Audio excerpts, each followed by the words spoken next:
இஸ்லாமிய குடும்ப அமைப்பில் முக்கியமான அம்சம் என்னவென்று சொன்னால், குடும்ப அங்கத்தினர்களை நிர்வகிப்பது யார் என்பதில் இஸ்லாம் ஒரு தெளிவான நிலைப்பாட்டை உலகத்திற்கு சொல்கிறது. நிர்வாகம் கணவராக இருக்கக்கூடிய ஆண்மகன் தான் நிர்வாகம் செய்ய வேண்டும். அதற்கு 2 காரணங்களையும் திருமறை குர்ஆன் சொல்கிறது. அவங்க தான் பொருளாதாரத்தை செலவழிக்கிறாங்க, அவங்க தான் அதற்கு ஏற்றவாறு படைக்கப்பட்டு இருக்கிறாங்க, அந்த சிறப்பும் இருக்கிறது என்று திருமறை குர்ஆன் சொல்கிறது.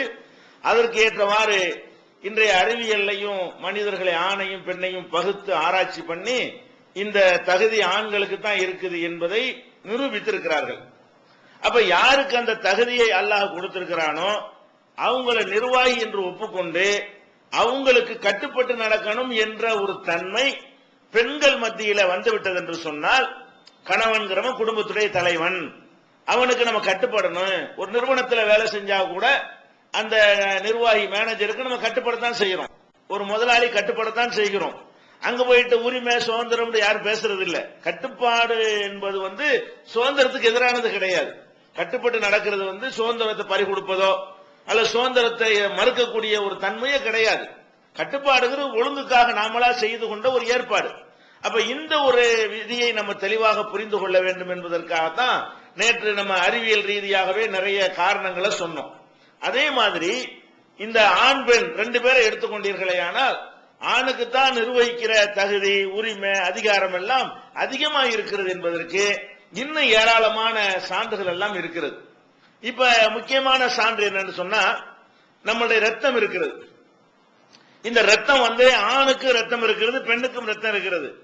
ஆனா இந்த ரத்தத்தினுடைய அளவை பொறுத்த வரைக்கும் அந்த ரத்தத்துல ஹீமோகுளோபின் ஒரு அம்சம் இருக்கிறது. அந்த அந்த அணுக்களை பொறுத்த வரைக்கும் அது ஒரு இவ்வளவு அளவுல இருக்கணும். அதை விட குறைஞ்சு போச்சுன்னு சொன்னா அது சோவைம்பாங்க, ரத்த சோகைங்கிறாங்க இல்லையா. சோவை என்று சொன்னா அது அவங்க ஆரோக்கியமா இல்ல, அவங்க நிறைய காரியங்கள் செய்ய முடியாது, நிறைய பிரச்சனை உங்களுக்கு வரும் என்பது ரத்த சோகைன்ற ஒரு நோய் இருக்கிறது. இதுல கூட எப்படி வேறுபடுத்துறாங்கன்னு சொன்னா, அது 13 GMS வச்சிருக்கிறாங்க.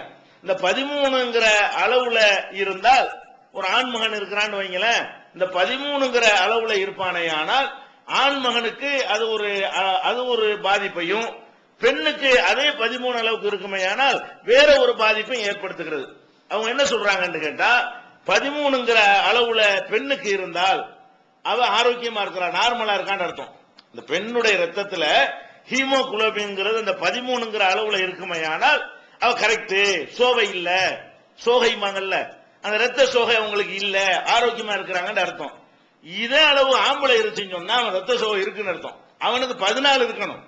ஆம்பளையுடைய பாடியில ரத்த ஹீமோகுளோபின் எவ்வளவு இருக்கணும்னு கேட்டா, பெண்ணுக்கு இருக்கிறத விட ஒரு பாயிண்ட் கூட இருந்தா தான் அவன் கரெக்டா இருக்கிறான் அப்படின்னு அர்த்தம். ஏன், அந்த பாடி இயக்குவதற்கு அந்த ரத்தத்தில் அவ்வளவு அளவு தேவை இருக்கிறது.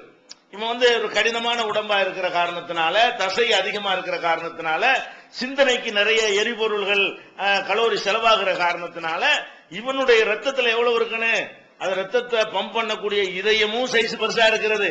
ரத்தம் கூட என்னவா இருக்கணும்னு கேட்டா அந்த ஹீமோகுளோபின்ங்கிற அளவு ஆணுக்கு 14 இருந்தா தான் அவன் ஆரோக்கியமா இருக்கிறான். 14 விட குறைஞ்சிச்சுன்னு சொன்னா அவன் சோகை. பெண்ணை பொறுத்த வரைக்கும் ஆம்பளைக்கு எது சோகைங்கிறமோ அதே அளவுக்கு பெண்ணுக்கு இருந்தா அது போதும், ஆரோக்கியம், அவ உடம்புக்கு அதான் கரெக்டான அளவு என்று அதை கூட வித்தியாசம். அப்படி எல்லாம் ஒரு ஆம்பளை 2 ஆம்பளைக்கு இல்ல. ஆம்பளைய பூரா ஆராய்ச்சி பண்றான், பொம்பளை பூரா ஆராய்ச்சி பண்றான். ஏதோ கோடியில 1 லட்சத்துல 1 வித்தியாசமா இருக்கலாம். அந்த மாதிரி எல்லாத்தையும் ஆராய்ச்சி பண்ணி பார்க்கும் பொழுது இதுல கூட இவனுக்கு தேவைப்படுற ரத்தத்தினுடைய அளவு வேறையாக இருக்கிறது, அவளுக்கு தேவைப்படக்கூடிய ரத்தத்தினுடைய ஒரு அளவு வேறையாக இருக்குன்னு பார்க்கிறோம். அப்ப ஆண் என்பவன் தான் கொஞ்சம் கடினமான சுமைகளை சுமப்பதற்கு தகுதி உள்ளவனாக படைக்கப்பட்டிருக்கிறான். ரத்தத்தாலையும் இதயத்தாலையும் மூளையாலையும் சிந்தனையாலையும் உடம்பாலையும் எதுல எடுத்துக்கொண்டாலும் சரி, அந்த நிர்வாகத்தை சுமப்பதற்கு எல்லாமே சரியா இருக்கணும். எல்லாம் சரியா இருந்தா தான் ஒரு பொறுப்பை சுமக்க முடியும். அந்த தன்மை ஆணுக்கு தான் இருக்கிறது என்பதை நாம் பார்க்கிறோம். தத்துவார்த்த ரீதியாக எடுத்து பார்த்தாலும் ஆணு தான் நிர்வகிப்பதற்கு தகுதியானவனா இருக்கிறான். தத்துவார்த்தம்டா என்ன, ஒரு குழந்தை உண்டாகுது, கருவறையில் ஒரு குழந்தை உண்டாகுதுன்னு சொன்னா அந்த குழந்தையை உண்டாக்குவதற்கு ஆணுக்கு பங்கு இருக்கிறது, பெண்ணுக்கு பங்கு இருக்கிறது. ரெண்டு பேரும் சேர்ந்துதான் அந்த ரெண்டு பேருடைய சக்தியிலிருந்து தான் ஒரு குழந்தை உற்பத்தி ஆகிறது. இந்த உற்பத்தி ஆகிற குழந்தை வந்து ஆணாக சில நேரத்தில் பிறக்கிறது, சில நேரத்தில் பெண்ணாக பிறக்கிறது. ஆண் குழந்தையும் பிறக்கிறது, பெண் குழந்தையும் பிறக்கிறது. இந்த ஆண் பெண் குழந்தை பிறக்கிறது என்ன காரணம்? அது என்னத்தினால சில குழந்தை ஆணா போய் விடுகிறது, எதனால பெண்ணாக போய் விடுகிறது, அதை எது தீர்மானிக்கிறது, யார் தீர்மானிக்கிறா அப்படிங்கறத ஆராய்ச்சி பண்றாங்க. ஆராய்ச்சி பண்ணான்னு சொன்னா, இப்ப ஆண் குடும்ப வாழ்க்கையில் ஈடுபடும் பொழுது அவனிடமிருந்து வெளிப்படக்கூடிய உயிரணு இருக்கு இல்லையா, அவன் விந்துல இருக்கக்கூடிய அந்த உயிரணு, அந்த உயிரணுவை எடுத்துக்கொண்டார்கள். அதுவும் குழந்தைக்கு காரணமா இருக்கிறது. இந்த உயிரணு போய் பெண்ணுடைய சினை முட்டைகளை சேரும் இல்லையா, அந்த சினை முட்டையும் எது காரணமா இருக்கிறது, குழந்தை உருவாவதற்கு காரணமாக இருக்கிறது. இந்த சினை முட்டைகளையும் உயிரணுகளையும் குரோமோசோம் சொல்லி ஒரு அணு இருக்கிறது. குரோமோசோம்ங்கிற ஒரு அம்சம் அடங்கி இருக்கிறது. இந்த குரோமோசோம்ங்கிறது எவ்வளவு இருக்குன்னு சொல்றான்னு கேட்டா, பெண்ணை பொறுத்த வரைக்கும் 23 ஜோடி இருக்குமா. பெண்ணுடைய முட்டையில் என்ன இருக்கு, 23 ஜோடி குரோமோசோம்ங்கிறது இருக்கும். அந்த குரோமோசோம் என்ன பண்றான்னு கேட்டா வகைப்படுத்துறான். எல்லாத்தையும் எக்ஸ் ஒய் என்று பிரிக்கிறான். இந்த குரோமோசோம்களை எப்படி பிரிக்கிறான், எக்ஸ் என்ற ஒரு அம்சம் பொருந்தியதாகவும் ஒய் என்று ஒரு அம்சம் பொருந்தியதாகவும் ரெண்டு அம்சமா பிரிக்கிறான். இந்த 23 குரோமோசோம்களுமே பெண்களை பொறுத்த வரைக்கும் எல்லாமே எக்ஸா தான் இருக்கும். 23 ஜோடி 46, 23 சிங்கிள் அல்ல, ஜோடி ஜோடியா அப்படி சேர்ந்துகிட்டு இருக்கும். அப்படி ஜோடி ஜோடியா சேர்ந்து சரம் மாதிரி இருக்குன்னு வைங்களேன், ரெண்டு ரெண்டா சேர்ந்து கொண்டிருக்கும். அந்த சேர்ந்து கொண்டிருக்கிறத சேர்த்தா 46 ஆயிரும்.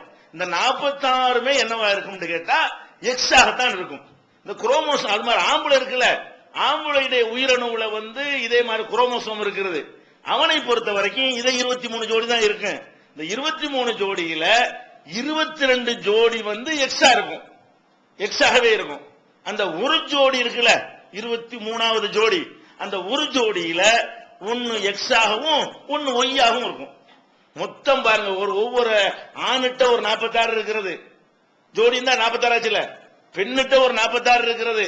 இந்த 46 92ல வந்து 91 வந்து எக்ஸா தான் இருக்கிறது.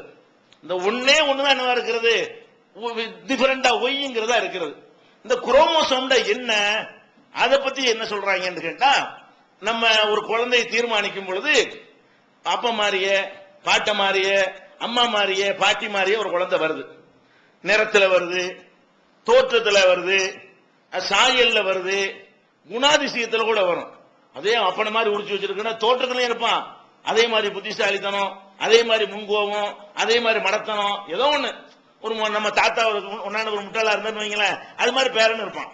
பெரிய அறிவாளியா இருந்தான்னு வைங்களேன், நான் கொள்ளு தாத்தா இருந்திருப்பாரு, அது மாதிரி இவன் இருப்பான். இந்த குரோமோசோம் என்னன்னு கேட்டா, இந்த 46 குரோமோசோம்கள் இந்த புரோகிராம்கள் எழுதப்பட்டிருக்கிறது. தாயிடம் இருந்து அவள்கிட்ட இருந்து வருது. என்ன வருது, அறிவுக்கு ஒரு புரோகிராம், அதுக்குள்ளதான் எல்லாம் எழுதப்படுகிறது. அழகுக்கு, தோற்றத்துக்கு, ஒவ்வொரு உறுப்புகளுக்கு, ஒரு விஷயம், ஆரோக்கியத்திற்கு, எல்லாம் சம்பந்தப்பட்டதுமே அந்த பாரம்பரியமா மரபு இருக்கு இல்லையா, அந்த மரபு சார்ந்த விஷயங்கள் எல்லாம் அதுல எழுதப்பட்டிருக்கிறது. அது மாதிரி இவனுடைய விந்துல உள்ள அந்த குரோமோசோம்ல எழுதப்பட்டிருக்கிறது. இவனுடைய குரோமோசோம் தூக்கிருச்சுன்னு சொன்னா இவன் தன்மை அங்க வந்துடும். இந்த 46ல வந்து 4 இதுல இவன் இது ஜெயிச்சிடும், 4 இதுல அவன் இது ஜெயிச்சிருந்து வைங்க. இவன் இது எதையெல்லாம் ஜெயிக்கிறதோ அதெல்லாம் இவனுடைய தன்மை பெற்றதாக இருக்கும். அவனுடைய குணம்ங்கிற குரோமோசோம்ல இவன் இது மிகச்சிருச்சுன்னு சொன்னா இவன் குணம் இருக்கும். நிறம்ங்கிறதுல வந்து அவளுடைய குரோமோசோம் மிகச்சிருச்சுன்னு சொன்னா அவன் நிறமாயிக்கணும். நிறத்தை அவளுடைய இது வலிமை மிக்கதா இருந்து நிறத்தை தீர்மானிக்கிறது இவனுடைய இது பலவீனமா இருந்துச்சுன்னு வைங்க, அது ஜெயிச்சிடும். அப்ப அதனாலதான் என்னவாகிறது, பல அம்சங்கள் நீங்க பார்க்கலாம். மூஞ்சியை பார்த்தீங்கன்னா அதுல என்ன இருக்கு, கண்ணு ஒரு மாதிரியா இருக்கும், ஒரு ஆள் மாதிரியா இருக்கும். யாரு 4 தலைமுறைக்கு முந்தி மூத்தா போன தாத்தா மாதிரி இருக்கு. மூக்க பார்த்தீங்கன்னா அம்மா மாதிரி இருக்கு, பல மாதிரி இருக்கா இல்லையா. இப்படி பல விதங்கள் வருவதற்கு என்ன காரணம்னா இதுல எழுதப்படுகிறது. இதுல பல விஷயங்கள் எழுதப்படுதுன்னு வைங்களேன். இப்ப ஆணுடைய உயிரணும் முட்டை சேர்ந்த உடனே எல்லாம் மிக்ஸ் ஆகி ஒரு குழந்தை உருவாக போகுது. உருவாகும் பொழுது ஆணு பெண்ணுங்கிற தீர்மானிக்கிறது இருக்குல்ல, பல விஷயங்கள் ஒரு குழந்தை உருவாகிறதா ஆம்பளை பொம்பளைங்கிற மேற்று மட்டும் தீர்மானிக்கிறது இல்ல. மூளையை தீர்மானிக்கணும், கண்ணை தீர்மானிக்கணும், காதை தீர்மானிக்கணும், உறுப்பை தீர்மானிக்கணும், இறைச்சியை தீர்மானிக்கணும், ரத்தத்தை தீர்மானிக்கணும், இதயத்தை தீர்மானிக்கணும், குடலை தீர்மானிக்கணும், குணத்தை தீர்மானிக்கணும், பல விஷயங்கள் தீர்மானிக்க வேண்டி இருக்கிறது. அதுல ஒரு அம்சம் தான் ஆம்பளை பொம்பளையானு தீர்மானிக்கணும். இந்த குழந்தைய வந்து ஆம்பளையா பொம்பளையான்னு தீர்மானிக்கணும். அப்படி தீர்மானிக்கிறதா இருந்தா அதை சொல்றான். அந்த 23வது குரோமோசோம் இருக்குத, அதுல ஆம்பளைட்ட எக்ஸ் ஒய் இருக்குத, இவங்கிட்ட இருந்து அந்த எக்ஸும் ஒய்யும் போகும் பொழுது எக்ஸ் ஜெயிச்சிருச்சுன்னு சொன்னா அப்ப என்ன ஆயிரும்? பெண் குழந்தை ஆயிரும். ஒய் ஜெயிச்சிருச்சுன்னு சொன்னா ஆண் குழந்தை ஆயிரும். இந்த ஆண் குழந்தையா பெண் குழந்தையான்னு தீர்மானிக்கிற எந்த அம்சமும் பெண்ணிடத்துல கிடையாது. இந்த ஒய் என்பதுதான் என்ன செய்கிறது? ஆனா பெண்ணாங்கிறது மாத்துகிறது. இப்ப பெண்ணிடத்துல எல்லாமே 46 எக்ஸ் ஆக இருக்கிறது. ஆண் இடத்துல 45 எக்ஸ் ஆகவும் ஒன்னே ஒன்னு ஒய்யாவும் இருக்கிறது. ஜோடிங்கிறத நான் டபுளா சொன்னேன். 23 தான் சொல்லுவாங்க, 23 ஜோடி ஜோடின்னு சொல்லுவாங்க. அதனால 46 சொல்லிக்கிறேன். அப்ப 46 எக்ஸ்களும் இங்க ஒரு 46 எக்ஸ் சேர்ந்துன்னு வைங்க, அது பொம்பளை பிள்ளை தான். எக்ஸுக்கு எக்ஸ் சேர்ந்தா என்ன வாங்குறேன்? அது பொம்பளை பிள்ளை ஆகிக்கணும். இந்த 46 அவளுடைய எக்ஸ் இருக்கும் பொழுது இவங்கிட்ட இருந்து போற அந்த 46வது ஒய் இருக்குத, அது 45வது எக்ஸுக்கு பதிலாக இந்த ஒய் சேர்ந்துருச்சுன்னு வைங்க, ஒய்யும் எக்ஸும் சேர்ந்தா ஆம்பளை பிள்ளை. அதான் ஆணிடம் இருந்து போகக்கூடிய லாஸ்டா இருக்கக்கூடிய எக்ஸும் அவளிடம் இருக்கக்கூடிய லாஸ்டா இருக்கக்கூடிய எக்ஸும் சேர்ந்தால் என்ன ஆயிரும்? பொம்பளை பிள்ளையாகிவிடும். அவள்கிட்ட உள்ள எக்ஸும் இவன்கிட்ட உள்ள ஒய்யும் சேர்ந்தால் என்ன ஆயிரும்? அது ஆம்பளை பிள்ளையாயிரும். அப்ப இந்த ஆணா பெண்ணாண்டு ஒரு குழந்தைய ஆம்பளை பிள்ளை பொம்பளை பிள்ளைன்னு தீர்மானிக்கக்கூடிய தன்மையை கூட அல்லாஹ் பிசிக்கலா எங்க வச்சிருக்கிறான்? ஆம்பளைக்குள்ள வச்சிருக்கிறான். ஒரு பெண்ணிடத்துல ஆம்பளை பிள்ளையா பொம்பளை பிள்ளையான்னு தீர்மானிக்கக்கூடிய எந்த அம்சமும் இல்ல, டிசைட் பண்ணக்கூடிய எங்க வச்சிருக்கிறான் அல்லாஹ். அல்லாஹ் குர்ஆன்ல கூட சம்பந்தம் ஒரு வசனம் இருக்கிறது. ஃபஜஅல மின்ஹு ஸௌஜைனி, அவனில் இருந்துதான் ஆம்பளையில் இருந்துதான் அஸ்ஸௌஜைனி அஸ்ஸக்கர வல் உன்ஸா, ஆண் பெண் என்பதை அல்லாஹ் படைக்கிறான்.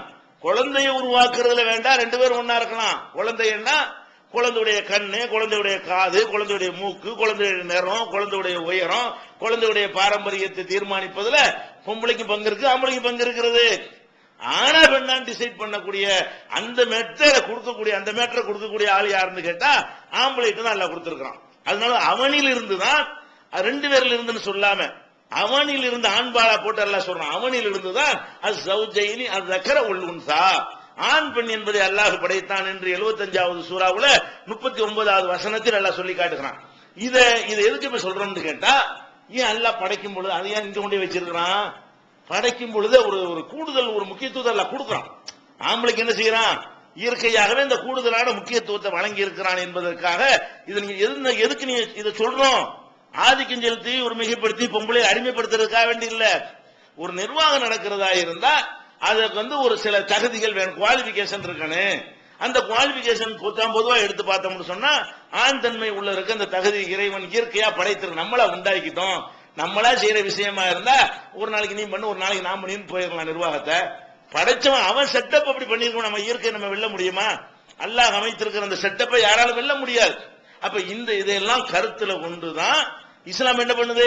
அர்ரிஜாலு கவ்வாமூன அலன் நிசா, குடும்ப அமைப்புல ஃபர்ஸ்ட் விதி முறை என்னன்னு கேட்டா, ரூல் என்னன்னு கேட்டா, ஆம்பளை நிர்வாகம் பண்ணுவான், ஆம்பளை சொல்றதை பெண்ணு கேட்டு நடக்கணும், கணவன் சொல்வதை பெண்ணு கேட்டு என்ன செய்யணும், நடக்கணுங்கிற அந்த ஒரு என்ன இது கேவலமாகவோ இது ஏதோ நம்மளை இரண்டாம் தரம் ஆக்குறதாகவோ பெண்கள் கருதக்கூடாது.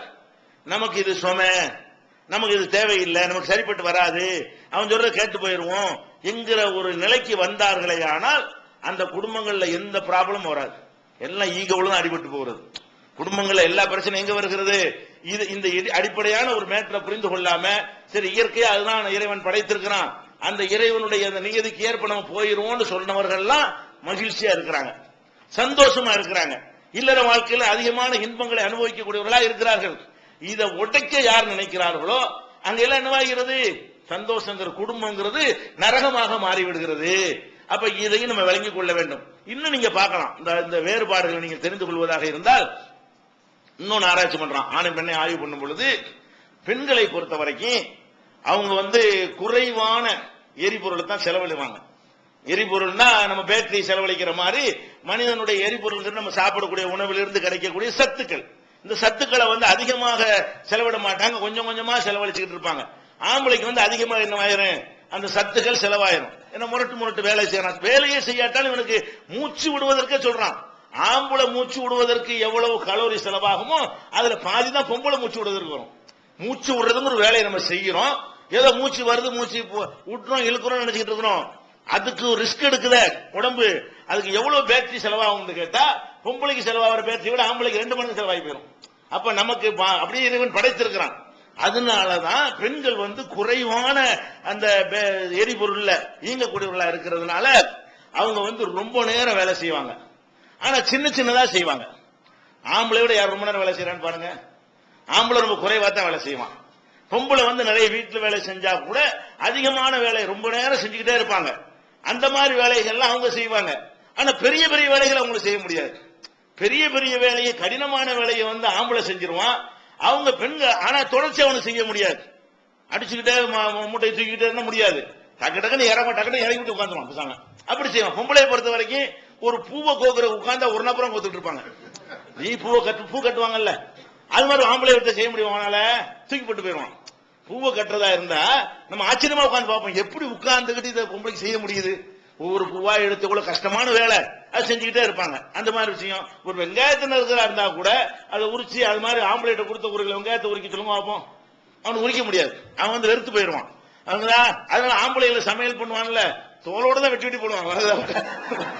பாத்திருக்கலாம் இல்லையா, கல்யாணத்துல பாத்திருக்கலாம் இல்லையா. இவனுக்கு அதெல்லாம் முடியாது.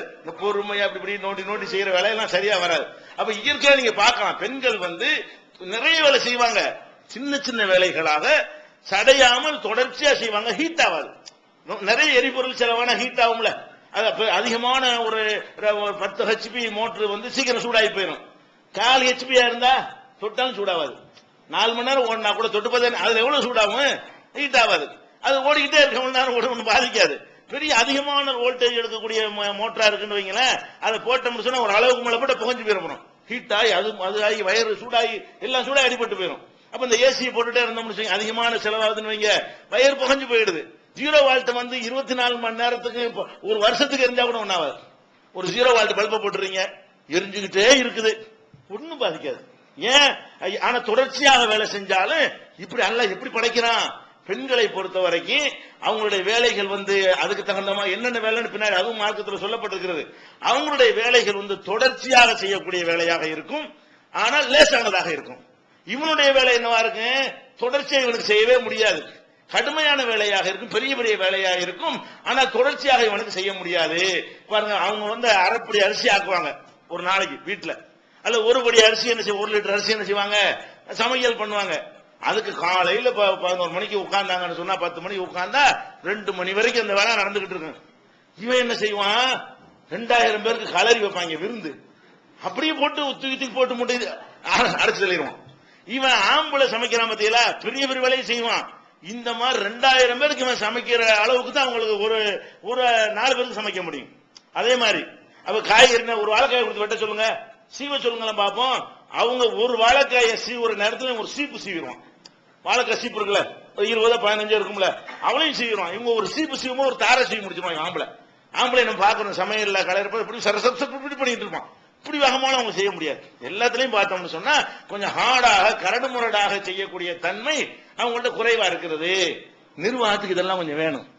நிர்வாகத்துக்கு என்ன வேணும், கொஞ்சம் ஹார்டா இருக்கணும். கொஞ்சம் ஒரு ஹெட் மாஸ்டர் இருக்காருன்னு வைங்க, புல் தரைக்கு பயல் வானாது அவனை பயப்படுவானா? அவனை பார்த்தா ஒரு பயம் வரணுமா இல்லையா? ஆளு என்ன செய்யணும், அதுக்கு தகுந்த மாதிரி கொஞ்சம் நிர்வாகம் பண்றதுக்கு ஒரு வாட்ட சாட்டமாவும் இருக்கணும், பிசிக்கலாவும் அதுல ஒரு சக்தி இருக்கணும். அப்பதான் பயப்படுவாங்க. இல்லன்னா இந்த போலீஸ் அதிகாரி வச்சுக்கிட்டு முதலமைச்சர் கலெக்டருக்கு பயப்படுறதுனா எதுக்காக வேண்டி, அவனுக்காக பயப்படுறது இல்ல. சில அதிகாரிகள் இப்படி இருப்பான், அதுக்கு மக்கள் பயப்படுறாங்க, அது அவனுக்காக வேண்டிய பயப்படுறாங்க. அவனுக்கு பின்னாடி உள்ள கூப்பிட்டானா போலீஸ் எல்லாம் ஓடி வந்துருவான். அதனால சில பேருக்கு பயப்படுவாங்களே தவிர தனிப்பட்ட முறையில் எடுத்துக்கொண்டோமே ஆனால் இயற்கையாக ஒரு இது யார் மேலதான் வரும், அதுக்கு தகுதியா உள்ள ஒரு ஆள் இருந்தா தான் நிர்வாக ஒரு இது வரும். இதெல்லாம் கவனத்தில் வச்சுதான் இஸ்லாம் என்ன பண்ணுகிறது, ஆம்பளை நிர்வாகம் பண்ணக்கூடியவனா இருக்கட்டும், குடும்ப நிர்வாகம் ஆம்பளை கையில் இருக்கட்டும், இது மாதிரி பல காரணங்களை சொல்லுகிறது. அதே மாதிரி இன்னொரு தார்மீக ரீதியான ஒரு விஷயம் இருக்குது. குடும்ப வாழ்க்கை, இல்லற வாழ்க்கை இருக்கு. இந்த இல்லற வாழ்க்கையில கூட ஆண் கையில தானே அந்த டிசைடிங் வைக்கிற அல்ல அதிகாரத்தை கொடுத்திருக்கிறான். இல்லற வாழ்க்கையில இல்லறத்துல ஈடுபடுறதா இருந்தா ஒரு ஆம்பளைக்கு அந்த மாதிரியான உந்துதல் வராம அந்த இல்லறமே நடக்காது. பொம்பளை நினைச்சா நடந்துராது, ஆம்பளை நினைச்சாதான் நடக்குங்கிற மாதிரி அந்த ஒரு விஷயத்தை கூட பந்தை எங்கிட்டு தள்ளி வச்சிருக்கான்ல, ஆம்பளையின் பக்கத்தும் தள்ளி வச்சிருக்கான். அப்ப இதெல்லாம் டீப்பான விஷயங்கள். இப்படி ஒண்ணையா நம்ம யோசிச்சு பார்த்தோம்னு சொன்னா வேணும்னு அப்படி படைச்சிருக்கிறான். இந்த உலகம் ஒழுங்கா இயங்குவதாக இருந்தால் இவனை குடும்பத்தை நிர்வகிக்கக்கூடியவனாக இவனை தான் கொடுக்கணும். அதுக்கு என்னென்னவெல்லாம் இவனுக்கு கூடுதலா கொடுக்கணும் அதையெல்லாம் கூடுதலா கொடுத்துருவோம். நிர்வகிக்க அவள் நிர்வாக பொறுப்பு இல்லாதவங்களுக்கு எக்ஸ்ட்ரா சுமையை கொடுக்க வேணாம், அதுக்கு தகுந்தவாறு அவங்களுடைய அமைப்பை படைச்சிருவோம்னு சொல்லி எல்லாம் அந்த ஹக்கீம் நுணுக்கமான ரப்புல் ஆலமீன் அனைத்தையும் செய்யறத கரெக்டா ஒழுங்கா அவனை போல யார் படைக்க முடியாதுன்னு சொல்றானா இல்லையா? தபாரக்கல்லாஹு அஹ்ஸனுல் காலிகீன், அவனை மாதிரி படைக்கிற எவனுமே கிடையாது. அழகான அழகிய படைப்பாளன். அந்த அழகிய படைப்பாளன் இவ்வளவையும் பார்த்து எந்த விஞ்ஞான எத்தனை காலத்துக்கு பிறகு நீ வந்தாலும் சரி, இந்த புரட்சி பேசக்கூடிய இந்த காலத்துல இதையும் கண்டுபிடிச்சு சொல்றான். பெண் உரிமை புரட்சி எல்லாம் அந்த கட்டுப்பாடே வேணாம், எல்லாம் சுதந்திரம்ங்கிற பேர்ல எப்படி வேண்டாலும் போவோம்னு பேசக்கூடிய இந்த காலத்துலதான் அறிவியலை கொண்டு எல்லாம் என்ன செய்யறான், அது தப்புடா, அப்படி இல்ல, ஆணு பெண் அப்படி படைக்கப்படல, ரெண்டு பேருக்கும் பல விதமான வேறுபாடுகள் இருக்குதுங்கிற நிரூபிச்சு காட்டுற அளவுக்கு இருக்கு அல்லாஹ்வுடைய செட்டப். அப்ப ஃபர்ஸ்ட் புரிந்து கொள்ள வேண்டிய விஷயம் என்ன? இஸ்லாமிய குடும்பவியலில் முதலாவது ரூல் விதி, ஆண் நிர்வாகம் பண்ணுவான். நிர்வாகம் பண்ணுவான்னா பெண்கள் ஆண்களுடைய அந்த ஆர்டருக்கு என்ன செய்யணும், சில விஷயங்கள்ல மசூரா பண்ணலாம், ஆலோசனை கேட்டுக்கொள்ளலாம். கருத்து வேறோட வந்துருச்சு, இதுதான் முடிவுன்னா சரின்னு பெண்கள் அவங்களுடைய கருத்துக்களை சொல்லலாம், அவங்களுடைய ஆலோசனைகளை சொல்லலாம். சரியான இன்னும் சொல்ல போனா அந்த திறமை அவங்களுக்கு இருக்கிறது. நபிகள் நாயகம் ஸல்லல்லாஹு அலைஹி வஸல்லம் சொல்றாங்க, ஆம்பளைக்கு அதிகாரம் கொடுத்தாச்சுன்னு நீங்க போட்டு பயந்துராதீங்க, நீங்க போட்டு அடிமைன்னு நினைச்சிடாதீங்க. நபிகள் நாயகம் ஸல்லல்லாஹு அலைஹி வஸல்லம் சொல்றாங்க, நல்ல கூர்மையான ஆம்பளையே பொதுவா கூர்மையா தான் இருக்கிறான், அதுலயும் ரொம்ப கூர்மையா இருப்பான்ல, அப்படிப்பட்ட ஒரு ஆளை கூட நீங்க இவ்வளவு பலவீனமா இருந்து பெருத்திடுவீங்க. ரசூல் ஸல்லல்லாஹு அலைஹி வஸல்லம் சொல்றாங்க. புகாரில 304வது ஹதீஸ், 1462வது ஹதீஸ்ல இருக்குது, அதுஹபலில் உப்பிர் ரஜுலுல் ஹாசிமின் நிஹதாக்குன்ன, உங்களை மாதிரி கூர்மையான ஒரு ஆம்பளையுடைய மூளையை கூட செயலிழக்க செய்யக்கூடியவர்களாக நான் யாரையும் பார்த்ததில்லை. அப்ப பெண்களை பொறுத்த வரைக்கும் ஆம்பளை அதிகாரம் படைத்தவனாக இருந்தாலும் அவர்கள் நினைத்தார்களேயானால் அந்த ஆம்பளையே இவங்க சொல்றதை கேட்க வைக்க முடியும். அல்லாஹ் அந்த ஈர்ப்பு தன்மைங்கிற ஒரு அந்த ஒரு பவரை கொடுத்திருக்கிற காரணத்தினால அவங்க என்ன செய்ய வேண்டியதில்லை, ஆஹா நம்ம இப்படி அடிமையா இருக்கணுமோ, பயந்துகிட்டு இருக்கணுமோ, உரிமை பேசவே கூடாதோ, எந்த உரிமை நமக்கு கிடையாதோ என்றெல்லாம் நீங்க யோசிக்க வேண்டியதில்லை. ஆம்பளைட்ட ஒரு பலவீனத்தை சேர்த்தா நிர்வாகத்தை கொடுத்திருக்கிறான், அடிமை மாதிரி நடத்துற மாதிரி உங்களை படைச்சிடல, நீங்க அவனுக்கு தேவைங்கிற மாதிரி நல்லா படைச்சு வச்சிருக்கான். ஒரு அடிமை மாதிரி ஒரு வேலைக்கார மாதிரி கடையில் இருக்கான்னு வைங்களேன், அவனை முதலாளி என்ன வேணாலும் மிரட்டிடலாம். அப்படி பெண்கள் எல்லாம் படைச்சிருக்கிறானா? படைக்கலாம். ஆணுக்கு அதிகாரம் கொடுத்துட்டு அதிகாரங்களால போட்டு மிதிக்கலாம்னு நினைச்சுக்கூடாத, அதிகாரங்கிறதுனால அடக்குமுறை செய்யலாம் நினைச்சிடாத.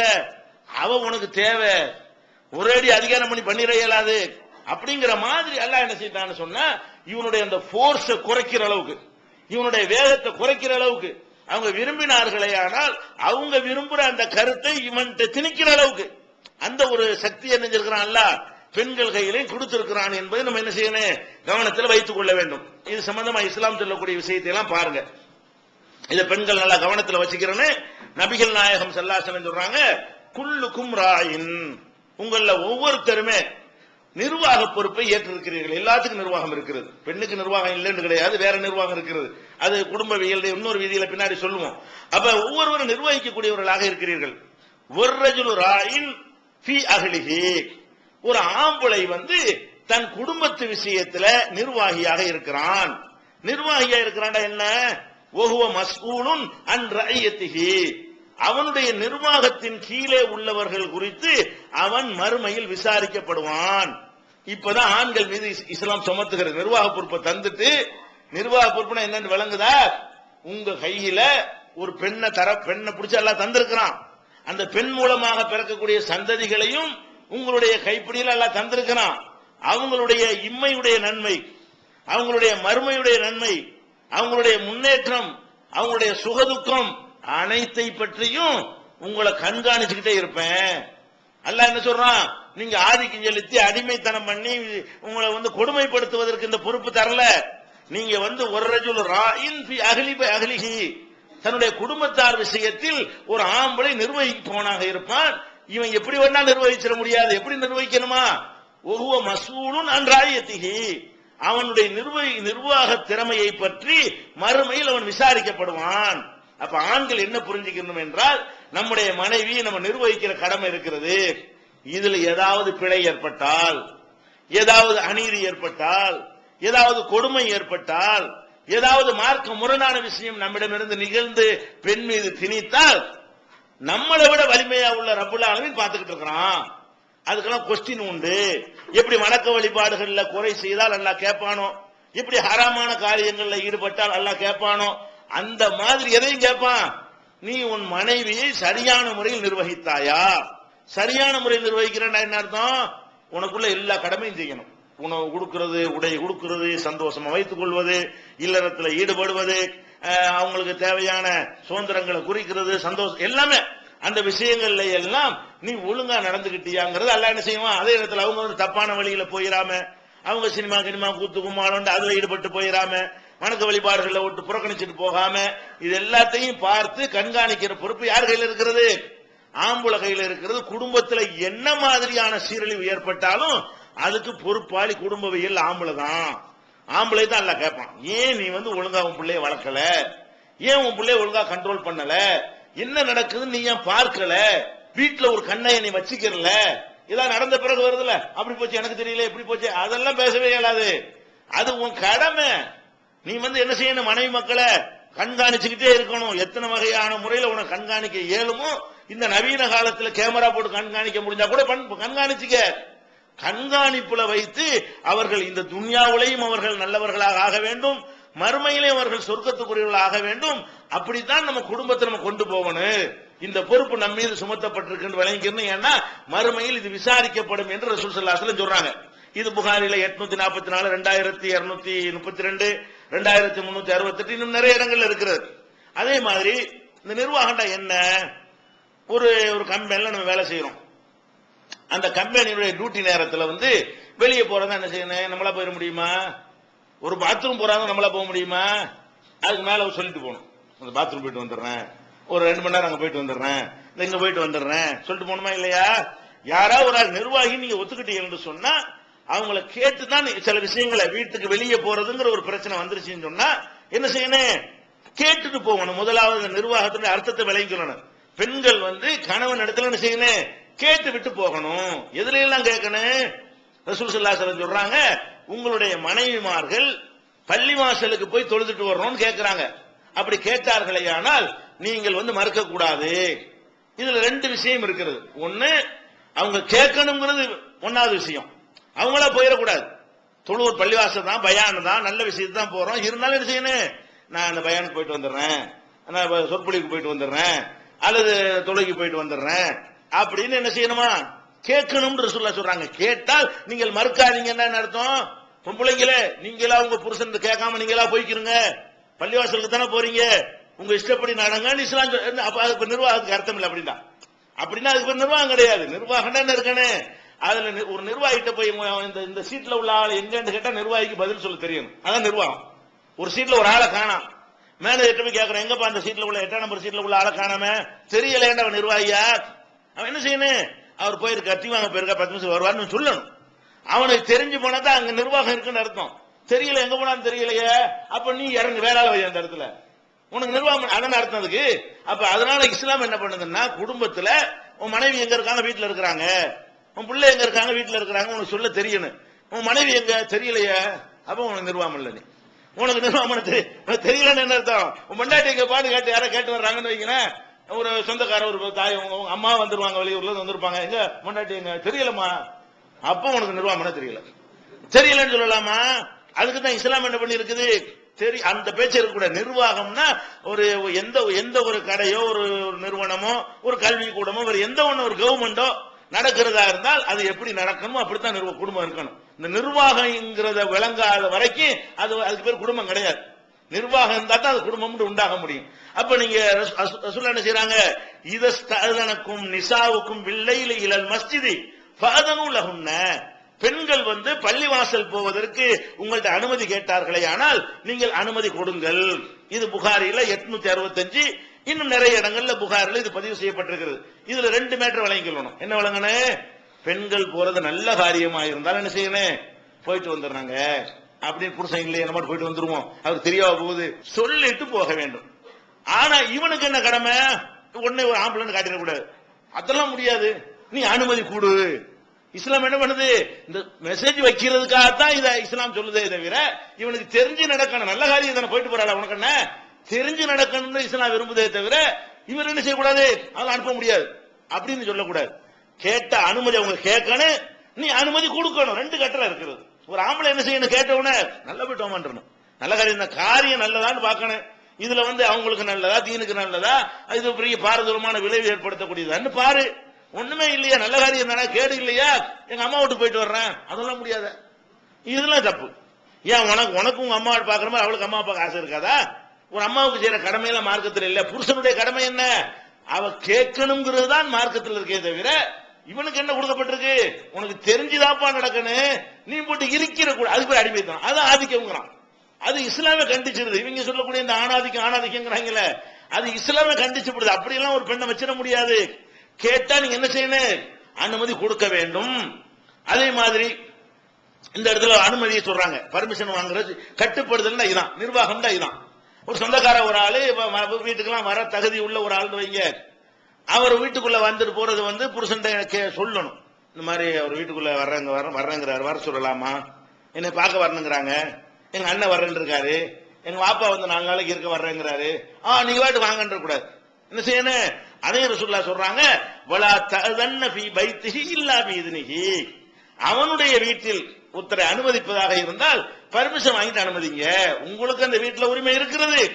ஆனால் என்ன செய்யணும், அந்த நிர்வாகம்ங்கிற ஒரு அமைப்பு இருக்கும் பொழுது அதை கேட்கணும். யார் அந்த நிர்வாகத்துல மெயின் அத்தாரிட்டியா இருக்கிறாங்களோ அதை கேட்கணும். இந்த ஆபீஸ் இருக்குன்னு வைங்களேன், வெளியூர்ல இருந்து ஒரு 4 நாள் தங்கணுங்கிறாரு, அவரை தங்கிட முடியுமா? திறந்து கிடந்தாலும் தங்கிக்க கூடாது. என்ன செய்யணும், அதுக்கு யாரு அத்தாரிட்டியா இருக்கிறாங்களோ அவங்கள்ட்ட கேட்கணும், தங்கிக்கலாமா, அவர்கிட்ட கிளம்பு இவர்கிட்ட கிளம்பு. கடைசியா ஒரு ஆள் இருப்பாரு, யாரு பொறுப்பா, அவர் என்ன செய்யணும், சரின்னு சொன்னவனா தங்கணும். அப்பதான் இங்க யார் தங்கி இருக்கிறா, என்ன இதுல என்ன நடக்குன்னு அவருக்கு தெரியும். அந்த மாதிரி இஸ்லாம் என்ன சொல்லுதுன்னு கேட்டா, நீங்க ஒரு ஆளை உங்க வீட்டுக்குள்ள தங்க வைக்கிறதாக இருந்தால் அதை அனுமதி கேட்டுக்கிறங்க. அனுமதி தான் 2 விஷயம் இருக்கு. டெய்லி உன்னோடு கேட்டுட்டு இருக்குன்னு ஒரு அர்த்தம் இருக்கிறது, ஹோல்சேலா மொத்தமா கேட்டுக்கிறது இருக்கிறது. எதுக்கு ஒவ்வொரு வகுத்து தொழுகையும் போய் கேட்க வேண்டியது இல்லை. பள்ளியாசல் நான் அடிக்கடி போயிட்டு வந்துடலாமா, எல்லா வேலைக்கு நான் போகணும், எப்போனாலும் பள்ளியாசல் தான் போகமாட்டேன்னு அதான் அனுமதி. ஒவ்வொரு நாளும் கேட்டுட்டு இருக்க அனுமதி அவசியம் கிடையாது. 30 நாளைக்கு ரமலான்ல பயானுக்கு போயிட்டு வரலாமான்னு ஒரு நாள் கேட்கறீங்க, 30 நாள் போய்க்க, அவ்வளவுதான் அனுமதி. இதுக்கு என்ன செய்யறதில்ல, டெய்லி போய் கேட்கறது இல்ல. ஒரு நாளைக்கு ஏதாவது முக்கியமான ஒரு விஷயம் இருக்கு, போக வேணான்னு அவர் சொன்னார், ஏதோ ஒரு காரணத்தை சொல்லி வேணான்னு சொன்னார், என்ன செய்யணும், அதை கேட்டுக்கொள்ளணும். அந்த மாதிரியான அடிப்படையில் இந்த உரிமைங்கிறது நிர்வாகம் என்பது அவனுக்கு தெரிந்து நடக்கணுங்கிறது தான் இஸ்லாத்தினுடைய கருத்தாக இருக்கிறது தவிர விரும்புனா கொடுக்கிறது, விரும்பாட்டி மறுக்கிறதுங்கிற மாதிரி வச்சுக்கிறாத நல்ல விஷயங்களை அப்படின்னு இருக்கிறது. அதே மாதிரி நோன்பு, கடமையான நோன்பு கண்டிப்பா வச்சு அவன ரமலான் நோன்பு, ரமலான் இல்லாதனால ஒரு பொம்பளை நோன்பு வைக்கிறான்னு வைங்க, அப்ப கூட அந்த நிர்வாக செட்டப் குறைஞ்சு போயிடும். நோன்பு வைக்கிறதா இருந்தா புருஷன் வீட்டுல இருக்கும் போது, ஊர்ல இருக்கும் பொழுது நோன்பு வைக்கிறதா இருந்தா கணவன் கேட்டுட்டு வை.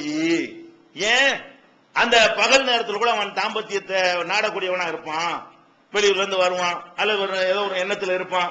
நீங்க நான் நோம்பாளியா இருக்கிறேன்டா, அது சரியா வராதான். ரசூலுல்லாஹ் என்ன சொல்றாங்கன்னு கேட்டா, லா யஹில், இந்த நிர்வாகம் எப்படிலாம் இருக்குன்னு பாரு, இது கூட கேட்க சொல்றாங்க. லா யஹில்லு லில் மர்அத்தி அன் தஸூம வ ஸௌஜுஹா ஷாஹிதுன் இல்லா பிஇذنஹி, கணவன் உள்ளூரில் இருக்கக்கூடிய நேரத்தில் ரமலான் அல்லாத கடமை இல்லாத நோன்பு வைப்பதாக இருந்தால், சும்மா சுன்னத்தான நோன்பு, நம்மளா ஒரு நபிலான நோன்பு வைக்கிறோம்னு வைங்களேன், அப்படி வைப்பதாக இருந்தால் அவங்ககிட்ட பர்மிஷன் வாங்கி கொண்டு என்ன செய்யணும், நோன்பு வைக்கணும். எதுக்காக இந்த நோன்புக்கு பர்மிஷன் வாங்க சொல்லுது, குடும்பத்தினுடைய முக்கியமான என்ன, சந்தோஷமா 2 பேர் இருப்பது. இவன் நாளைக்கு சந்தோஷமா இருக்கலாம்னு சொல்லி ஒரு எண்ணத்தோட ஒரு பலவிதமான கனவோட இருப்பான். அது மாதிரி நினைச்சு நான் நோம்பாளி நினைக்க சொன்னா சரியா வருமா, சரியா வராது. அப்ப இந்த மாதிரி எல்லாம் இந்த குடும்பம் என்ன செய்யணும், கேட்டு நீங்க செய்யுங்க, அது பர்மிஷன் வாங்கிட்டு செய்யுங்கன்னு சொல்லி ரசூல் ஸல்லல்லாஹு அலைஹி வஸல்லம் சொல்றாங்க. இது புகாரில 5195வது ஹதீஸாக இருக்கிறது. அதே மாதிரி இந்த இல்லற வாழ்க்கையில ஈடுபடுறது இருக்கு இல்லையா, அதுல எல்லாம் பெண்கள் ரொம்ப கிராக்கி பண்ணக்கூடாது. இல்லற வாழ்க்கையை பொறுத்த வரைக்கும் ஒரு ஆம்பளைண்டா என்ன, பெண்ணுண்டா என்னன்னு விளங்கிக் கொள்ள வேண்டும். ஆம்பளை என்று சொன்னால் அவனுக்கு நினைச்ச நேரத்துல எல்லாம் சந்தோஷமா இருக்க இயலாது. பெண்ணை பொறுத்த வரைக்கும் நினைச்ச நேரத்துல அவங்க சந்தோஷமா இருக்கலாம். ஆணை பொறுத்த வரைக்கும் அவனுக்கு ஏதாவது ஒருத்தனுக்கு கடன் கொடுக்க வேண்டி இருக்குன்னு வைங்க, அதையே நினைச்சுக்கிட்டு இருந்தான்னு வைங்க, இந்த மாதிரி எண்ணமே அவனுக்கு வராது. இந்த மாதிரி தாம்பத்தியத்தில் ஈடுபடணுங்கிற ஒரு எண்ணமே அவனுக்கு வராது. அல்ல ஏதாவது ஒரு மிரட்டலோ ஒரு எச்சரிக்கை, அவனை கொலை பண்ணிடுவோம் ஒருத்தர் மிரட்டி இருக்கான்னு வைங்க, அதையே நினைச்சிட்டு இருக்கான், அவனும் அந்த மாதிரியான எண்ணங்கள்லாம் அவனுக்கு வராது. அல்லது இந்த மாதிரி ஒரு முக்கியமான ஒரு இதுல ஒரு அட்டன் பண்ணனு ப்ரிப்பேர் பண்ண வேண்டி இருக்குன்னு வைங்க, அது ப்ரிப்பேர் பண்ணிட்டு உட்கார்ந்துட்டு இருக்கும் பொழுது போய் ஒன்னும் வராது. வேற ஒன்றில் ஒரு ஆண்களுடைய கவனம் இருக்கக்கூடிய நேரத்தில் அவங்களுக்கு எந்த உடம்பு நல்ல ஆரோக்கியமா இருந்தாலும் சரி, எதுவா இருந்தாலும் சரி, அவங்க என்ன செய்ய மாட்டாங்க, இதுல அவங்க லைக் பண்ணவே மாட்டாங்க. அந்த மாதிரி எல்லாம் இருக்கக்கூடிய நேரத்துல அப்ப அவங்க ஒரு என்னைக்கு அவன் ஃப்ரீயா இருக்கிறானோ அந்த நேரத்தை தான் பயன்படுத்திக் கொள்ள வேண்டும்.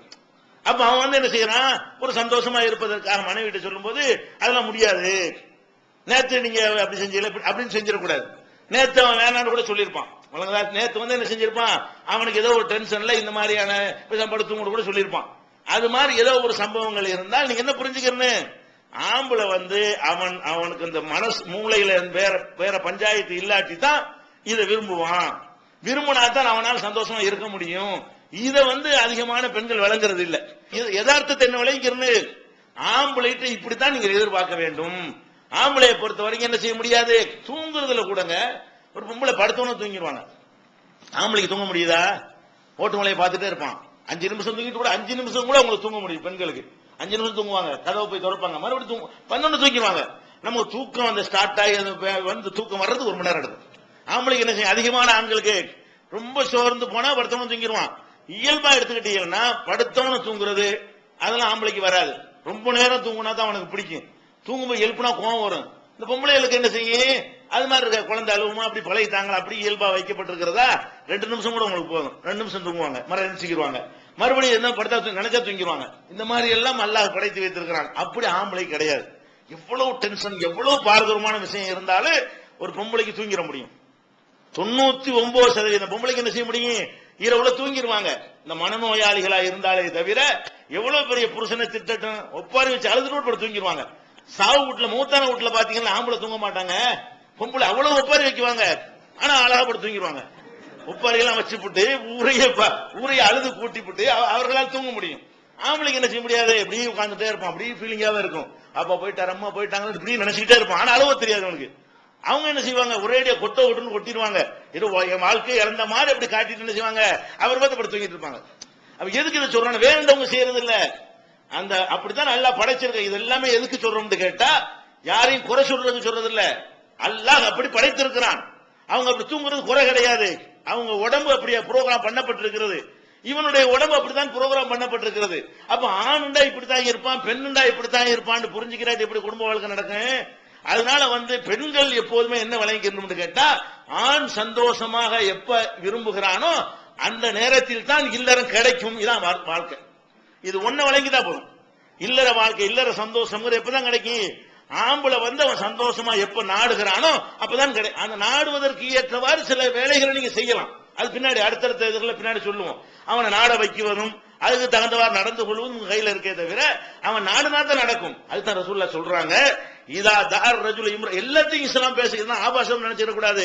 என்ன இப்படிலாம் பேசுறாங்க, இஸ்லாம் எல்லாத்தையும் அப்படித்தான் பேசும். என்ன அல்லாஹ் தான் ஆம்பளை படைச்சிருக்கிறான். கல்யாணம் பண்ணக்கூடாது. அப்படி பார்த்தா கல்யாணம் ஏன் பண்றீங்க, அதை பத்தி இஸ்லாம் சொல்லுதா இல்லையா? ஊரை கூடி உட்கார்ந்துட்டு எல்லாரும் சேர்ந்துக்கிட்டு 2 பேரும் சேர்த்து விடுறீல, எதுக்கு சேர்த்து விடுறீங்க? அதான் விஷயம். அப்ப அதெல்லாம் இதெல்லாம் தப்பானது கிடையாது. எல்லாத்தையும் இஸ்லாம் அதனால இந்த சிஸ்டம் ஒழுங்கா இருக்குது. இஸ்லாமிய சிஸ்டம் ஒழுங்கா இருக்கிற காரணம் என்ன, பேச வேண்டிய எல்லாத்தையும் உடைச்சு பேசத்தான் வேணும். தெரிந்து கொள்ள வேண்டிய எல்லாத்தையும் எல்லாரும் தெரிஞ்சு கொள்ளத்தான் வேணும். அப்ப ரசூல் ஸல்லல்லாஹு அலைஹி வஸல்லம் சொல்றாங்க, இதா தார் ரஜுல் இம்ராத்தஹு. ஒரு கணவன் மனைவியை அழைக்கிறான் சூசகமா அதை அப்படிதான் சொல்லுவாங்க. அழைப்பான் இலா பிராஷிஹி. அவன் தன்னுடைய அறைக்கு அழைத்தானையானால் ஆபத்தவள் மறுத்து பாத்த கல்வான அலைகா.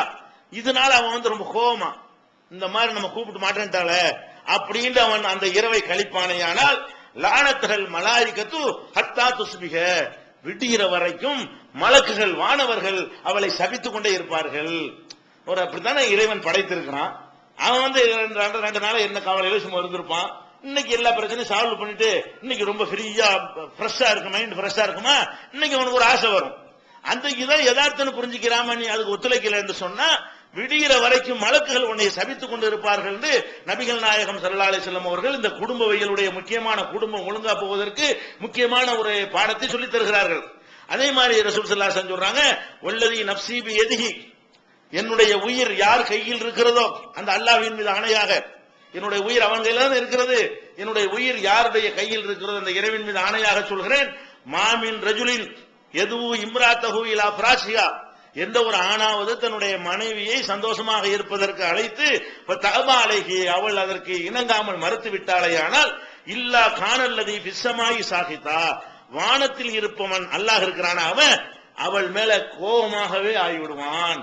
ஹத்தா எர்லா அன்ஹா அவன் கணவன் அவளை திருப்தி அடைகிற வரைக்கும் வானத்தில் உள்ள இறைவன் அவள் மீது கோபப்படுகிறான் என்று ரசூல் ஸல்லல்லாஹு அலைஹி வஸல்லம் சொன்னதாக இது முஸ்லிம்ல இடம்பெற்றிருக்கக்கூடிய ஹதீஸ். அப்ப இதுல என்ன நம்ம புரிந்து கொள்ளணும்? பெண்கள் அறிந்து கொள்ள வேண்டிய முக்கியமான விஷயம், ஆண் நிர்வாகம் பண்றான், அந்த நிர்வாகத்துல முக்கியமான நிர்வாகம் என்ன? இல்லற சுகம், இல்லற சந்தோஷம், ரெண்டு பேரும் சந்தோஷமாக இருப்பது. இந்த விஷயத்துல பெண்கள் அவங்களுடைய நிலையிலிருந்து பார்க்க கூடாது, அவங்களுடைய உடற்கூறு மாதிரி ஆணுடைய உடற்கூரை புரிந்து கொள்ளக்கூடாது. இப்படி வழங்கி கொண்டார்களே ஆனால் நிறைய அவங்க இழக்கவே மாட்டார்கள், நிறைய சந்தோஷங்களை இழந்துடுறாங்க. நிறைய பேர் இது புரிந்து கொள்ளாம ஆம்புலண்டா என்ன பொம்புலண்டா விளங்காம இழந்து விடுகிறார்கள். அதனால நோன்பு கூட அப்படிதான் சொல்லப்படுகிறது. நோன்பு வைக்கிறது காரணமே இதை நீங்க குடும்ப வாழ்க்கையில இதை ஒண்ணு தெரிந்து கொள்ள வேண்டும். அடுத்து என்னன்னு கேட்டா, இந்த கணவனுக்கு கட்டுப்படுதல் என்றதெல்லாம் ரசூல் ஸல்லல்லாஹு அலைஹி வஸல்லம் சொல்லும் பொழுது, ஆண் நிர்வாகி தானே, நிர்வாகிங்கிற முறையில் அவன் என்ன பண்றான்? உங்களுக்காக ரொம்ப உழைக்கிறான். அவனுடைய வயிற்றுக்கு மட்டுமா இருந்தா அவ்வளவு உழைக்க தேவையில்லை. ஒரு ஆம்பளை இந்த குடும்பம்ங்கிற ஒரு சுமை இல்லைன்னு வைங்க, ஆம்பளைக்கு மேல சுதந்திரமானவன் யாருமே கிடையாது. ஏன்? நம்ம ஒரு வயதுக்கு எவ்வளவு நமக்கு வேணும்? ஒரு வயது ஒரு ஆம்பளைக்கு குடும்பமே இல்லாம இருக்கிறோம்னு வைங்க, நம்ம எவ்வளவு வேணும்? நமக்கு ஒரு நாளைக்கு சாப்பிட ஒரு 100 ரூபாய் இருந்தா போதும். 100 ரூபாய்க்கு 3 வேளை அழகா என்ன செய்யலாம்? ஒரு சாப்பிடலாம். ஒரு 3000 ரூபாய் ஒரு மாசத்துக்கு கஷ்டப்பட்டு சம்பாதிச்சு 100 ரூபாய் இந்த சிட்டில தான். ஒரு கிராமத்துல இருந்தானா 30 ரூபாய் கூட போதும். ஒரு நாளைக்கு 30 ரூபாய் இருந்தா என்ன செய்யலாம்? 3 வேளை நல்லா சாப்பிட முடியும் கிராமமா இருந்தா. அப்ப ஒரு ஆம்பளை அவனுடைய தேவைக்கு மட்டும் வாழ நினைத்தான்னு சொன்னா அவன் ஒரு நாளைக்கு 100 ரூபாயில வாழ்ந்துட முடியும். ஆனா இப்ப என்ன பண்றான்? அவன் இந்த குடும்பம்ங்கிற ஒரு பொறுப்பை சுமந்து கொண்ட ஒரு காரணத்தினால அவன் 3000 ரூபாய் போதும்னாலும் 3 லட்சம் ரூபாய்க்கு ஆசைப்படுறான். நிறைய சம்பாதிக்கணும், பொண்டாடிக்கு சோறு கொடுக்கறதுக்கு மட்டுமா இது ஆசைப்படுறான்? சோறு கொடுக்கறதுக்கு இன்னொரு 3000 ரூபாய் போதும். இவனுக்கு 3000 ரூபாய் போதும்னு சொன்னா அவளுக்கு சேர்த்து ஒரு 3000 ரூபாய் போதும். ஆனா இவன் எதுக்கெல்லாம் ஆசைப்படுறான்? நம்ம பொண்டாட்டிக்கு நகையை பூட்டி அழகு பார்க்கணும், பீரோ நிறைய அடுக்கணும், வாஷிங் மிஷின் வாங்கி கேட்டா அதை வாங்கி கொடுக்கணும், ஃப்ரிட்ஜ் வாங்கி கொடுக்கணும், டிவி ஒரு ரூமுக்கு ஒரு டிவி வாங்கி கொடுக்கணும், கட்டில் வாங்கி கொடுக்கணும், மெத்த வாங்கி கொடுக்கணும், மாடி ஒரு 2 வீடு கட்டணும், 3 வீடு வேணும், இப்படின்னு என்னென்ன வேணுமோ இப்படி கனவு. அல்லாஹ் ஆம்பளை இப்படி ஆக்கி வச்சுட்டா நீங்க போய் எல்லாம் செலவு பண்ற, கஷ்டப்படுறா, வாட்டு வீட்டுல உட்காந்துட்டு இருக்கட்டும், நீ போய் தேடு, பொருளாதார தேடு, உழைச்சிட்டு வா, சம்பாதிச்சிட்டு வா, நல்லா வை அப்படின்னு சொல்லிட்டு இந்த தேவைக்கும் மேல இப்படிலாம் கொடுக்குறான். அப்ப இதை என்ன செய்யணும்? பெண்கள் இந்த நிர்வாகம் பண்ணக்கூடிய பொறுப்பு சும்மா ஒண்ணும் கொடுத்துடல. ஒண்ணு அந்த பிசிக்கல் உடம்புல அந்த மாதிரி எல்லாம் அமைச்சு வச்சிருக்கிற காரணத்தினாலே கொடுக்கப்பட்டிருக்கு. 2வது அம்சம் என்ன? அவனை உங்களுக்காக உழைத்து போடக்கூடியவனாகவே அவன் படைக்கப்பட்டிருக்கிறான். நீங்க சொல்லாட்டால் மறைக்கிறான். இந்த கல்யாணம் பண்ண முந்தி தருதலையா சுத்தினவன்லாம் கல்யாணம் பண்ணவன ஒரு டைப் வந்துடுறான். கால் கட்டு போடுங்கன்னு அதுக்கு பேர் வச்சிருக்காங்கன்னா, ஒரு கால் கட்டு போட்டா சரியா வந்துடும். என்ன கால் கட்டினா என்ன அர்த்தம்? எல்லா விதமான கெட்ட செயலும் விட்டு போறான். அப்படி அவன் கணக்கு பண்ண ஆரம்பிச்சிடறான். அது நண்பர்களோட போய்கிட்டு தின்னுட்டு ஊதாரியா தெரிஞ்சவங்க என்ன செய்யறான்? கல்யாணம் பண்ணவன நமக்கு ஒரு வாழ்க்கை, நமக்கு ஒரு குடும்பம், நமக்கு ஒரு பிள்ளை, நமக்கு ஒரு பொண்டாட்டி, நமக்கு ஒரு அப்படி வந்துருதுல. இப்படியான ஒரு கனவுகள் அவனை இதுவான செய்கிறது. இது என்னதுனால வருது என்னமோ தெரியல. அல்லாஹ் அப்படி அவனை ஆக்கி வச்சிடறான். இதுல இருந்து ஒரு லாஜிக் வர மாட்டேங்குது. ஏன் இப்படி கஷ்டப்பட்டு பகுத்தறிவா சிந்திச்சா ஒன்னும் வேலை செய்ய மாட்டேங்குது. அல்லாஹ் அப்படி ஆக்குறான். பகுத்தறிவு எல்லாம் தோல்வியடைய செய்து உன் மேல இந்த பொறுப்பு சுமத்தப்பட்டிருக்கணும். பெண்கள் என்ன வழங்கணும்? நம்மளுக்கு இந்த மாதிரி எந்த சிரமமும் இல்லாம உள்ளதிலே கஷ்டம் சாப்பாட்டுக்காக அலையிறது தான். இந்த பொருளாதாரத்தை தேடுவதற்காக வேண்டி வெளி உலகத்துல ஒரு ஆம்பளை என்னென்னலாம் பண்றான் பெண்களுக்கு தெரியாது. அவங்க என்ன நினைச்சுக்கிட்டாங்க? ரூபாய் கொண்டாந்து கொட்டுறாங்க நினைச்சுட்டு இருக்காங்க. ஒரு கஸ்டமரை டீல் பண்ணும் போதே பெரிய டென்ஷன் ஆகும். 5 ரூபாய்க்கு ஜாமான் வாங்குற 50 கேள்வி கேட்பானுவோ.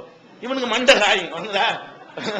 அங்க இருக்க இல்ல ஒரு வியாபாரத்துல ஒரு சின்ன ஒரு வியாபாரம், சின்ன ஒரு டீலிங் பண்றதுல அவ்வளவு பிரச்சனை ஆயிரும். வாங்கின கடனை கொடுக்காட்டி அவனுக்கு இவனுக்கு வர சண்டை, இவன் கொடுத்த கடனை ஒருத்தன் தரலன்னு அவனுக்கு உள்ள சண்டை. சேல் டாக்ஸ்காரன் வருவான், இன்கம் டாக்ஸ் வருவான், அவன் வருவான், இவன் வருவான், அது லஞ்சம் வாங்குற வருவான், அரசியல்வாதி கட்சிக்கு நன்கூட கேட்டு வருவான். அது மாதிரி பலவிதமான ஒரு மேட்டர்களையும் சந்திச்சுட்டு வீட்டுக்குள்ள நுழைஞ்சா எப்படி இருக்கும் அவனுக்கு? அவ ஒரு சந்தோஷமா வீட்டுல போன மனைவி சிரிக்கணும் அப்படின்னு நினைச்சு வருவான்ல. இந்த மாதிரியான ஒரு கஷ்டத்தையாகவும் ஒரு ஆம்பளை அனுபவிக்கிறான்.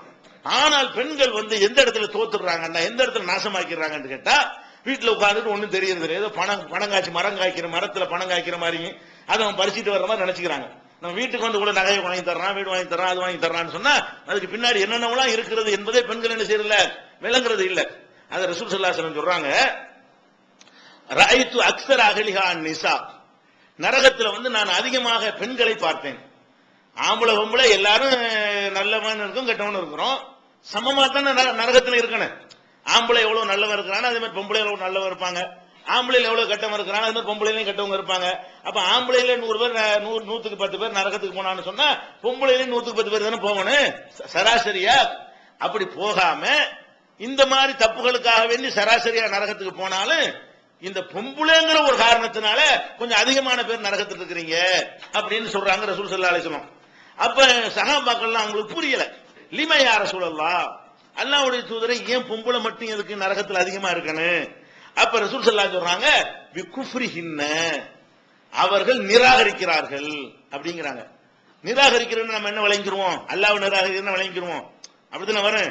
சஹாபாக்கள் சந்தேகப்பட்டு கேட்கிறாங்க யக்ஃபுர்ன பில்லாஹ், அல்லாஹ்வை நிராகரிக்கிறாங்க, நரகத்துக்கு போறது காரணம் என்னன்னா நிராகரிக்கிறார்கள், நன்றி கெட்டவர்களாக இருக்கிறார்கள் என்று சொல்லும் பொழுது சஹாபாக்கள் கேட்கிறாங்க யக்ஃபுர்ன பில்லாஹ், அல்லாஹ்வை நிராகரிக்கிறார்கள், அல்லாஹ்வுக்கு நன்றி கெட்டவர்களாக இருக்கிறார்கள் அப்படின்ற உடனே ரசூல் ஸல்லல்லாஹு அலைஹி வஸல்லம் அல்லாஹ் இல்ல, அல்லாஹ்வுக்கு கரெக்டா நடந்துறாங்க, அது தப்பு கிடையாது.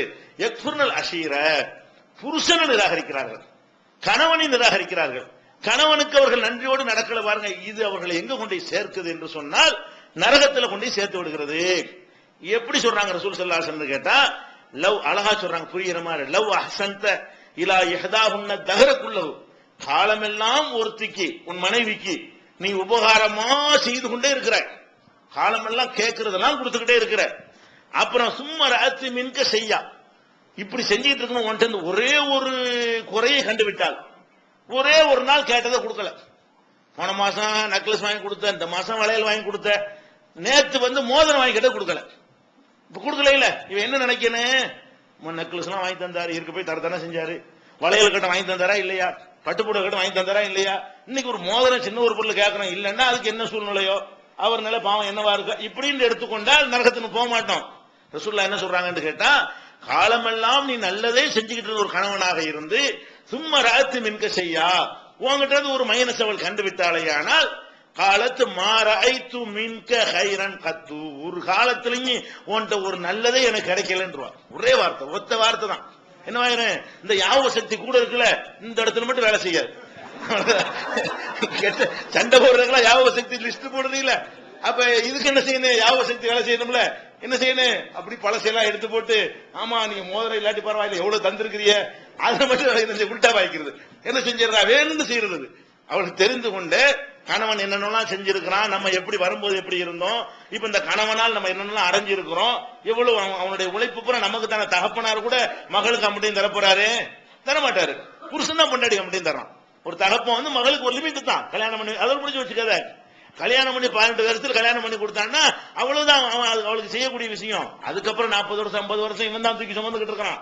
அப்ப இதெல்லாம் யோசிச்சு பார்த்து என்ன செய்யணும், கணவனுக்கு நன்றி உள்ளவர்களா இருக்கணும். அப்ப ரசூலுல்லாஹ் என்ன சொல்றாங்கன்னு கேட்டா, எவ்வளவு உதவி செஞ்சாலும் பெண்கள்கிட்ட ஒரு கெட்ட குணம் என்னன்னு கேட்டா, ஒரு நாளைக்கு முடியலன்னு சொன்னா ஏதோ ஒரு விஷயம் பொருளாதாரத்தினால முடியாம இருக்கலாம், அல்ல வேற ஏதோ ஒரு காரியத்தை கேட்டு அது முடியாம இருக்கலாம். எப்ப பார்த்தாலும் பள்ளியாசலுக்கு போறான்னு கேட்கறீங்கன்னு வைங்களேன், ஒரு நாள் போவாதுன்றமா என்னமோ ஒரு காரணம் சொல்லியிருப்பான், பிரசமம் இருந்துக்க வேண்டிய அன்னைக்கு உடனே உங்களுக்கு இதே வேலை போச்சு, எப்ப பார்த்தாலும் இப்படிதான் செய்ய அப்படின்னு ஒரு நாளைக்கு சொன்னதுக்காக, ஒரு நாளைக்கு சொன்னதுக்காக என்ன பதில் வரும், எப்ப பார்த்தாலும் உங்களுக்கு இதே வேலை தான் இப்படின்னு சொல்லக்கூடிய ஒரு தன்மை பெண்கள்கிட்ட இருக்கு, இல்லைன்னா நீங்க சொல்ல முடியாது. இது வந்து ரசூலுல்லாஹ் காலத்துல சஹாபி பெண்கள்கிட்ட இருந்து இன்னைக்கு உள்ள பெண்கள் வரைக்கும் 20ஆம் நூற்றாண்டு இவ்வளவு நாகரிகம் வந்துட்டா கூட இந்த அவங்களுடைய அந்த கேரக்டர் என்ன செய்யல, இன்னைக்கு வரைக்கும் மாறல.